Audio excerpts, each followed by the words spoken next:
Assalamualaikum teman-teman Cerita Untungs. Kali ini Cerita Untungs mengundang Daehoon, seorang influencer dan chef di Korea yang telah menikahi wanita Indonesia. Bahkan memutuskan untuk menjadi mu'alaf loh. Aku suka banget orang yang berhijab. Aku nggak pernah mikir kayak gitu, tapi tiba-tiba jatuh cinta sama orang yang berhijab. Sejak mulai pengen tahu soal Islam kan waktu itu kan. Itu kan bukan hal yang alami, bukan hal yang kayak wah wajar banget, enggak kan?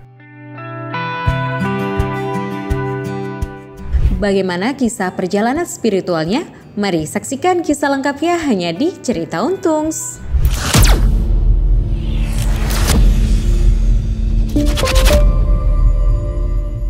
Kenapa aku milih agama Islam? Bukan Kristen, bukan Buddha. Walaupun aku sebenarnya punya nama Kristen juga.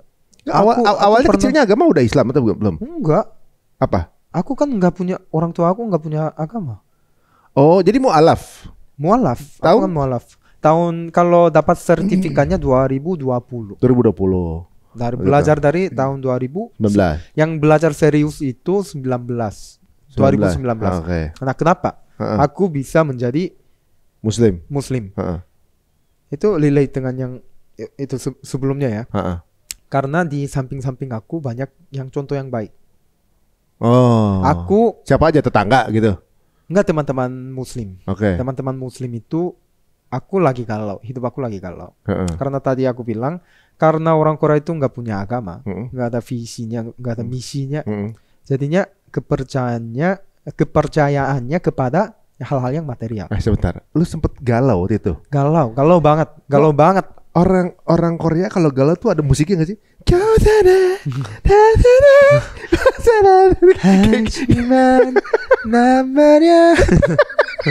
Kenapa ya semua orang Korea kalau lagi galau itu ada musiknya gitu, kalau lagi marah? Lu gitu juga nggak sih sebenarnya? Enggak. Itu aku bukan galau gara-gara cewek ya, tapi galau gara-gara kehidupan. Galau gara kehidupan. Sebentar, gua tanya lagi. Ini intermezzo ya. Nanti kita bahas kegalauan dulu ya.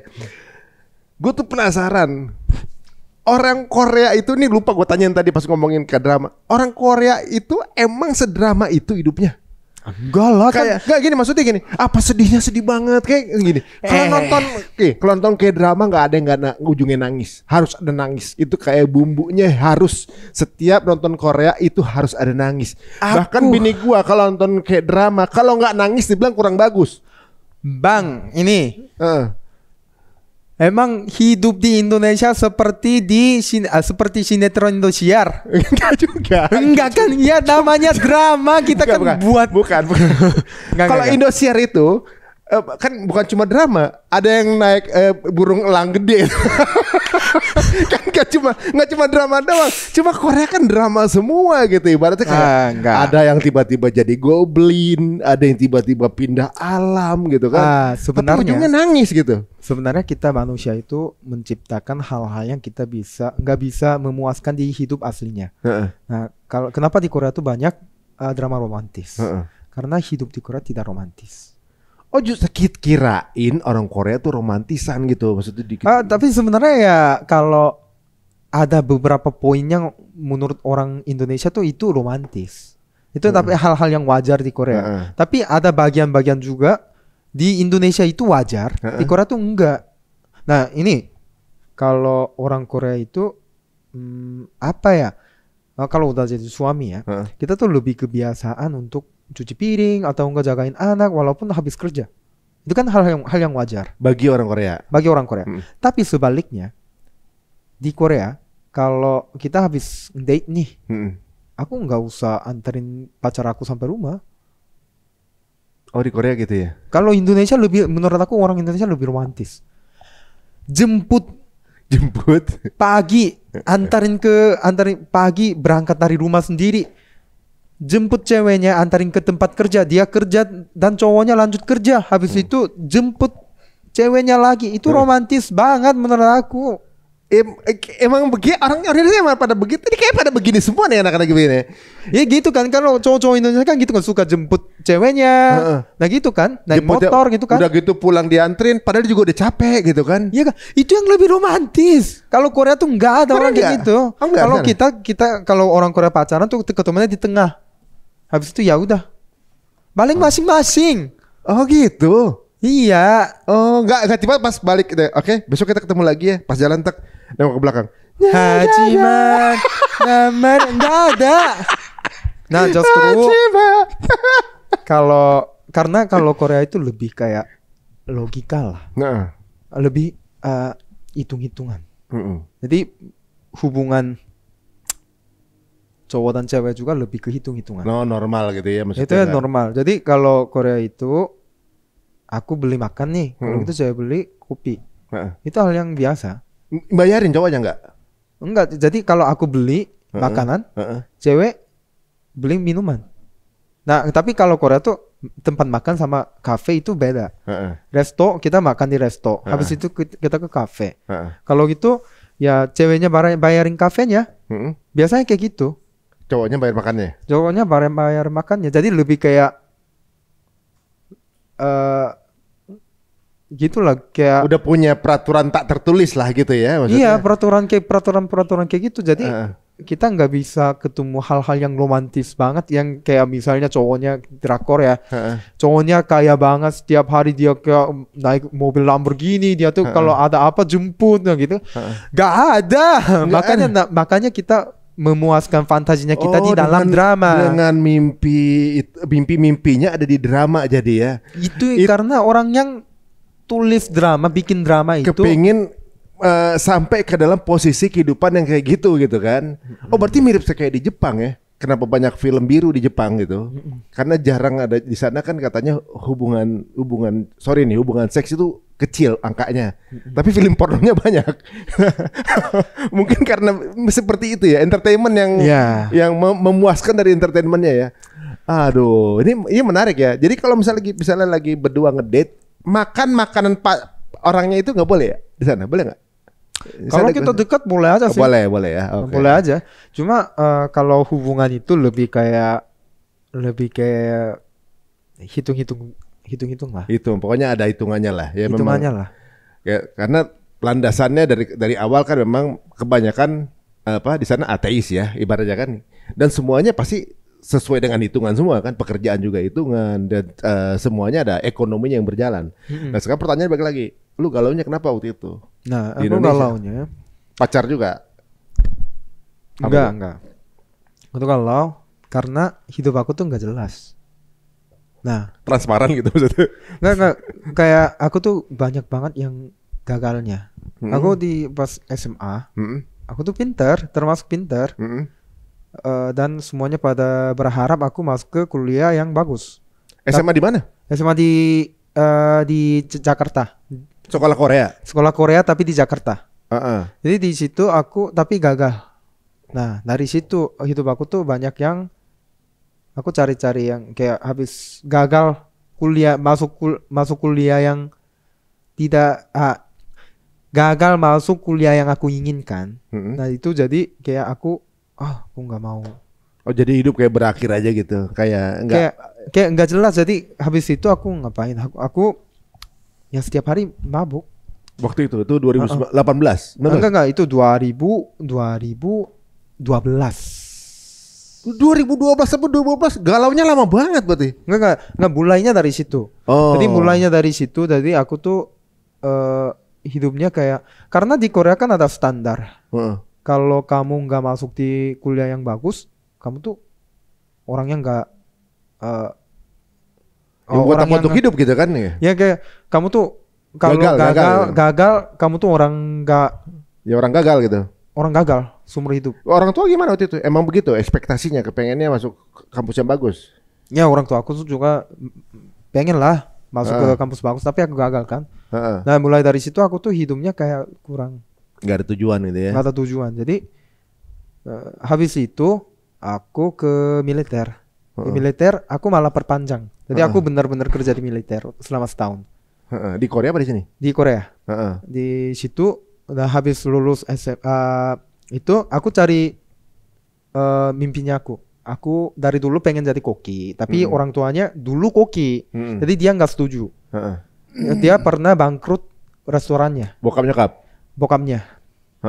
Jadi dia tuh nggak mau aku jadi koki. Nggak mau punya masalah yang sama gitu ya. Nah jadi aku kan masuknya kuliahnya jurusan bisnis, tapi itu bukan mimpi aku, itu mimpi orang tua. Nah habis itu aku bilang, aku coba pengen deh kerja di dunia F&B. Aku benar-benar berusaha banget. Dari nol, aku nggak ada fondasi kan. Kuliahnya juga bisnis bukan masak. Jadi aku masuk ke dishwasher. Dan suatu hari aku benar-benar kerja keras banget. Sehari kerja 12 jam. Hari libur aja kalau ada yang butuh bantuan aku masuk. Dan berhasil dalam 2 tahun. Di restoran? Itu cepat banget, termasuk cepat banget di restoran. Dari dishwasher sampai jadi sous chef, dan entar lagi bisa manage 1 cabang. Dan 1 tahun lagi ada rencana untuk bukan 1 cabang lagi. Kamu di situ jadi chef ya. Nah kita udah deal-dealan. Nah aku senang banget kan. Tapi aku cedera. Cedera apa? Nggak bisa masak. Jadi cedera pergelangan. Tiba-tiba aku mikir, aku dari hidup gak jelas, hidup gak ada visinya. Aku baru cari mimpinya aku. Tiba-tiba apa? Tiba-tiba gagal lagi nih. Itu tahun berapa? Itu tahun 2019. Tahun 2019 tengah. Jadi tuh di situ aku tuh kayak aku bener-bener depresi. Depresi banget. Jadi kayak nggak mau apa-apa. Karena kenapa ya hidup aku tuh kalau mau gagal terus gitu ya. Mau jadi aku udah berusaha. Mau jadi tiba-tiba nggak bisa nih. Tiba-tiba gagal. Nah jadi aku tuh kayak galau banget hidupnya ya. Apa harus ngapain ya? Aku tangannya kata dokter sekarang sih lumayan tapi masih tremor juga. Ini masih tremor. Sama di sininya aku nggak bisa. Sakit apa? Di sini ada pergelangannya. Di pergelangannya kan harusnya ada kayak kita kan ada kayak net ya apa yang pergelangan kayak gini kan, dia ada tulang ada pergelangan kan. Pergelangan aku ada bolong-bolongnya banyak. Jadi kalau aku kerja kayak angkat-angkat yang berat apa kerjanya terlalu lama, di sininya isi apa airnya, sama di sininya bengkak. Di sininya bengkak sama kalau gitu nggak bisa gerak kayak gini. Kalau gini pun sakit banget. Kalau gitu aku harus. Pernah kecelakaan kali? Enggak karena kerja terlalu keras. Kalau Korea ini kenapa nih, di Indonesia tuh ya bisa bingung. Kalau Korea resto aku jual 30 juta per hari, 30 juta rupiah per hari. Tapi kokinya berapa? Kalau di Indonesia per hari jual 30 juta. Nah kalau gitu minimal kokinya 10. Kalau di restoran aku kokinya 4 koki aja udah 30 juta. 4 koki. Jadi aku sekalian bikin, aku Italian restorannya. Aku bikin pasta. Habis itu aku siap-siap bahan-bahannya. Dan kadang-kadang aku bikin salad, aku harus bantu bikin pizza, dan aku harus cuci piring juga. Jadi nggak ada waktu untuk istirahat. Aku kerjanya 11 jam. 11 jam dan istirahatnya sejam doang. Rokok aja nggak pernah aku. Pas kerja, aku kan rokok, orangnya rokok. Tapi selain yang 1 jam untuk makan, aku nggak pernah keluar dari dapur. Itu alasan aku bisa cepat naik jabatnya dari dishwasher. Tapi gara-gara itu akhirnya badan aku nggak bisa nahan. Sehari tidurnya cuma 6 jam doang. 5-6 jam doang. Badannya nggak ada waktu untuk recovery. Tapi setiap hari angkat paling banyak. Kerja paling banyak tuh kan di dapur kan aku. Karena aku mau naik jabat. Nah, akhirnya gimana cara recovery dari apa namanya dropnya kemarin itu? Siapa yang ngebantu teman-temannya? Teman-teman tuh kayak kasih tahu cara pemikiran soal seperti orang Muslim. Nah kayak nggak apa-apa. Itu kan kalau kita sakit kita bilang apa? Kalau Muslim bilang apa? Syafaqallah. Itu selain itu biasanya alhamdulillah juga kan. Cara bersyukur. Mereka kasih tahu cara bersyukur. Apa yang aku punya. Selain aku sakit, aku tuh banyak banget yang punya. Jadi ya kita ada 2 tangan, 2 kaki aja kita harus bersyukur. Kita bisa nafas aja bersyukur. Jadi dia tuh kasih tahu kayak gak usah kamu terlalu depresi. Pasti Allah kasih ujian. Tapi bukan untuk nyusahin kamu, biar kamu jadi orang yang lebih baik.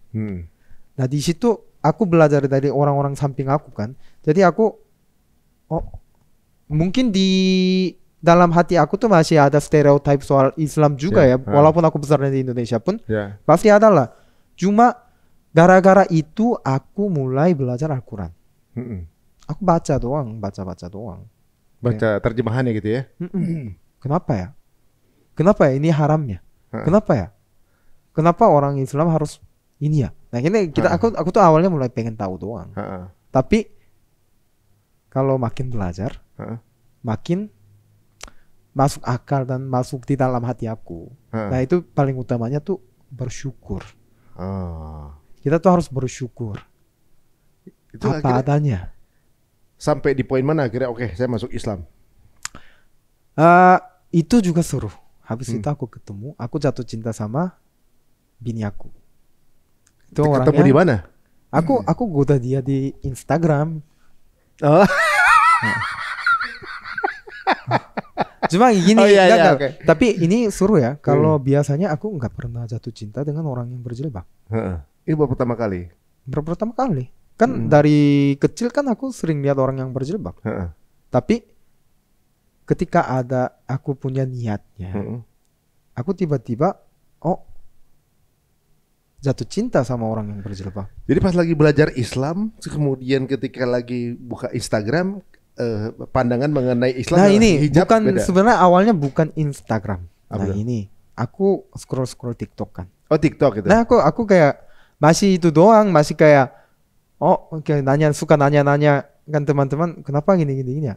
Kalau kenapa di Islam nggak boleh minum alkohol ya? Nah kayak gitu doang. Awalnya kan nanya doang kan. Di situ aku scroll TikTok, ada yang cewek idaman banget. Di mata aku cantik banget. Dan aku tuh follow dia. Istri. Dia follow dia. Dan karena follow TikTok, ya Instagramnya juga aku follow. Bukan yang aku langsung godain, enggak. Follow dulu. Untuk follow untuk beberapa bulan gitulah. Untuk beberapa bulan aku diam aja, lihat-lihat aja karena cewek idaman nih. Itu kan. Dan habis itu ya aku suatu hari aku orangnya agak pemalu. Tapi aku hari itu tiba-tiba aku berani, jadi aku chat dia gitu. Nah, coba aja gitu ya. Ya, coba aja deh gitu. Aku kayak aku nggak berharap balasannya dari dia. Aku tuh kayak dia habis live, jadi aku jawabnya kayak sering-sering live ya, karena kayak orang yang fans gitu kan sering kita itu kan. Kita live gitu, kalau kita juga kan bilang kan orang-orang kan DM ke kita kan. Sering-sering live ya gitu doang. Tapi dibales. Dan di sini aku belajar apa? Jodoh itu ada. Jodoh itu ada emang. Emang jodoh itu ada. Dan hidup aku tuh berubah saat aku memulai mikir, memulai kumpul niat untuk menjadi mualaf. Kalau pas aku udah kayak ada niat, bukain jalannya buat aku. Makin dipermudah gitu ya. Makin bermudah. Bukan itu doang, kayak jodohin dengan orang yang berjilbab juga kan salah satunya. Kan aku seumur itu nggak pernah berasa, aku nggak pernah kayak aku suka banget orang yang berhijab. Aku nggak pernah mikir kayak gitu, tapi tiba-tiba jatuh cinta sama orang yang berhijab. Sejak mulai pengen tahu soal Islam kan waktu itu kan. Itu kan bukan hal yang alami, bukan hal yang kayak wah wajar banget? Enggak kan? Iya. Mungkin gini ya, apa karena mungkin algoritma kemudian pada saat lagi mulai itu mau belajar Islam, algoritma juga dibawa ke arah itu dan kemudian tiba-tiba referensinya keluar itu istri salah satunya kan. Ya benar juga sih karena aku kan pasti cari kan. Aku kan bisa bahasa Indonesia juga. Jadi kan aku cari kenapa alasan contoh alasan babi itu haram. Nah kan aku kan cari kayak gitu-gitu kan. Jadi mungkin algoritma juga ngebawa untuk kayak gitu juga. Akhirnya nikah sama si tahun 2020. 2020. Wah pas pandemi dia nikah nih orang. Tahu aja kalau di rumah nggak kemana-mana gitu ya, makanya buru-buru nikah. Mualaf tahun 2020 juga. 2020 juga. Karena mualaf itu harus dapat sertifikat kan. Jadi sertifikatnya dapat tahun 2020 awal. Gitu. Tahun 2020 awal. Berarti sekarang udah menikah sama istri 4 tahun? Ya. 4 tahun berarti ya? Oh bentar. Kan 2020 ya kan? 2020 kan? Iya 2020. Berarti udah nikah sama istri 4 tahun berarti kan? 4 tahun. 4 tahun gitu. Anak berapa? Anak 3. Berarti emang fuckboy juga. Jadi gini, ceritanya gini. Cepet banget 4 tahun. Iya. Tahun 2000. Anak pertama aku 2021. Berarti tapi per anak cuma jaraknya deket dong. Tapi kita tuh ya ini terlalu sehat. Aku tuh terlalu sehat. Jadi baru nikah, baru punya anak. Habis lahiran, haid pertama, punya anak lagi. Jadi anak pertama umur berapa? Anak pertama, anak pertama kan kelahiran tahun 2021. Anak kedua Januari.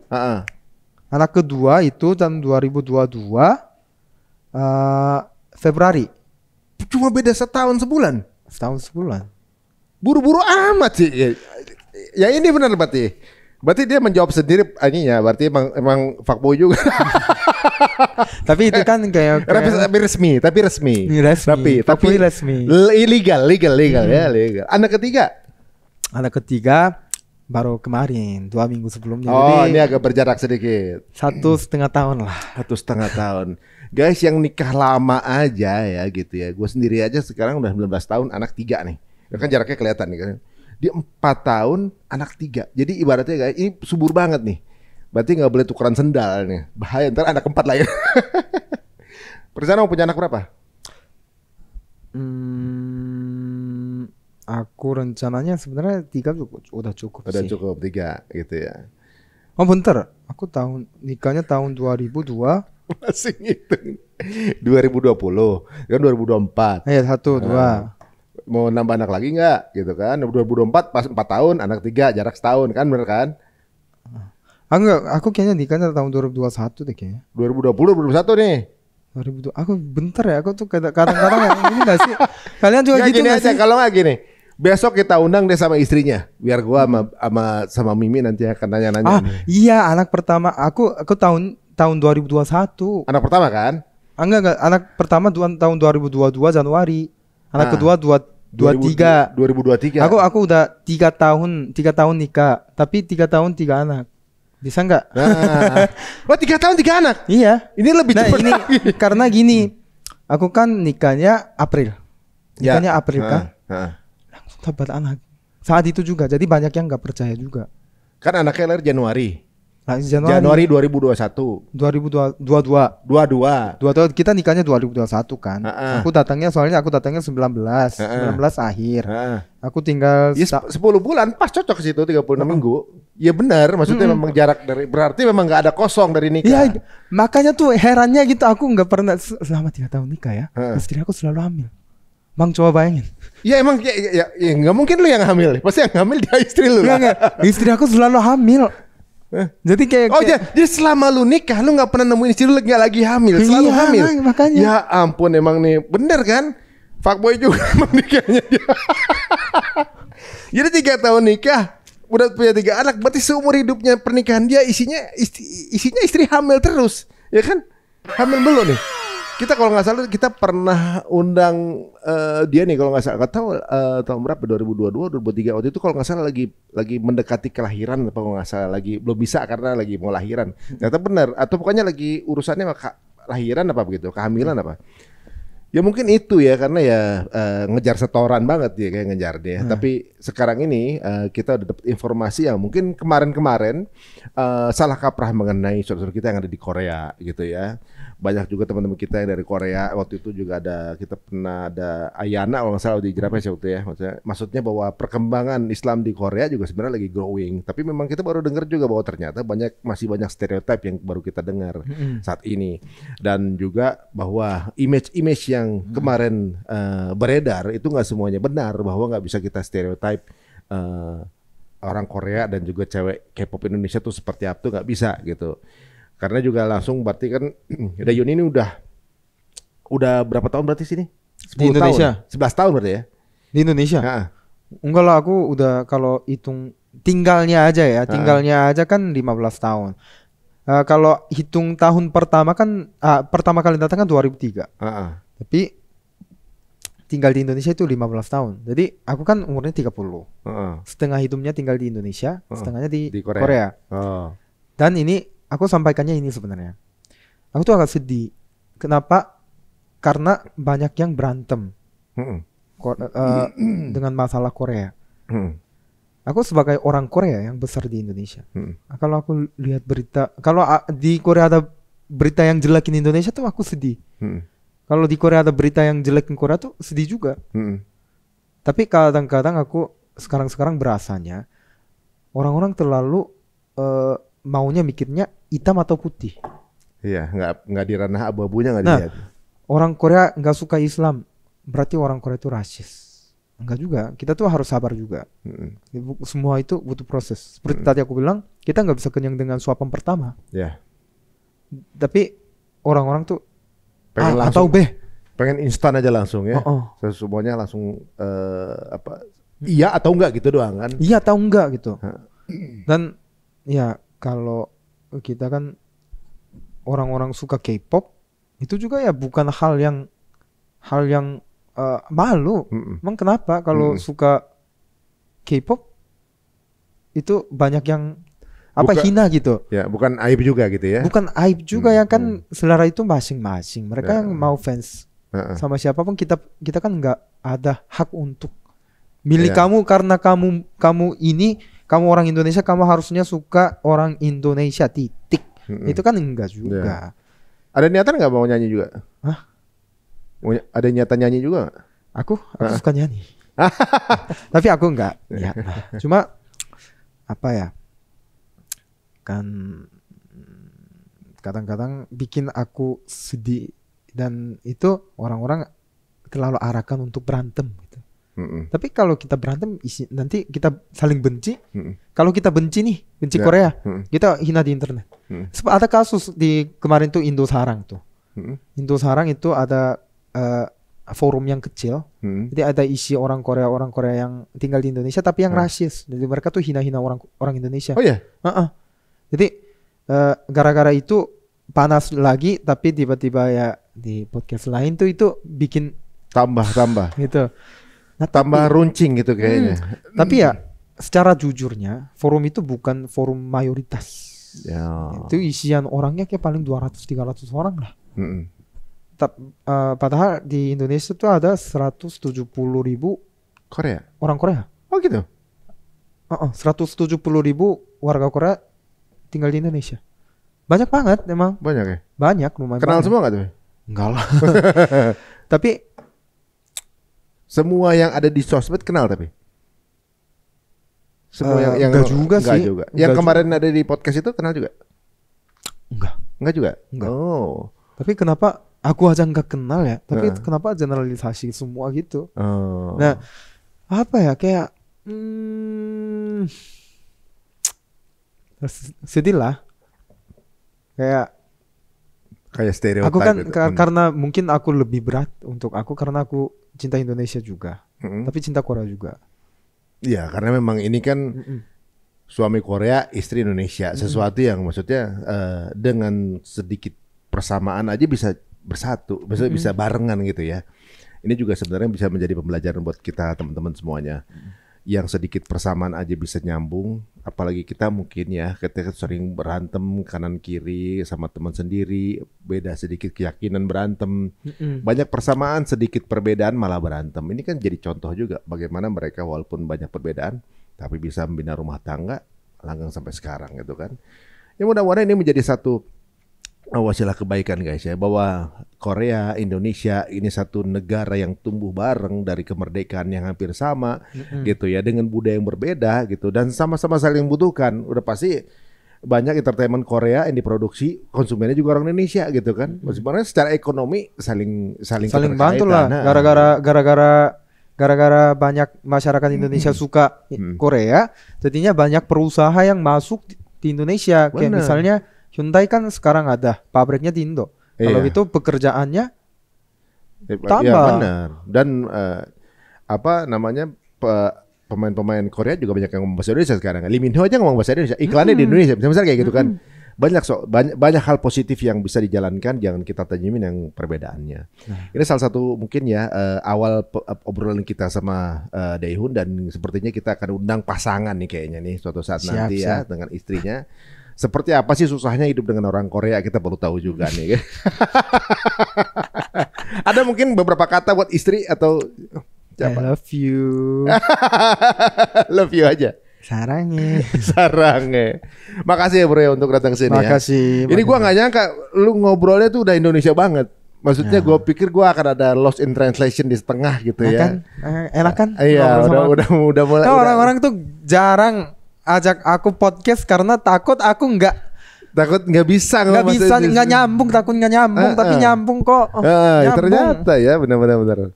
Ya luar biasa. Ini berarti untuk teman-teman yang lain mau mengundang beliau silahkan, karena ternyata ini udah Indonesia banget nih ya, karena udah punya 3 orang Indonesia dari benihnya dia. Sampai ketemu teman-teman semuanya di Cerita Untung. Makasih Dae-hoon untuk pencerahannya kepada kita, dan mudah-mudahan semua yang suka Korea dan juga yang menyukai apapun jenis dari negara mana aja bisa saling akur, nggak perlu saling membenci ya. Sampai ketemu lagi. Jika dirasa ini bermanfaat, monggo silahkan di-share sebanyak-banyak. Assalamualaikum warahmatullahi wabarakatuh.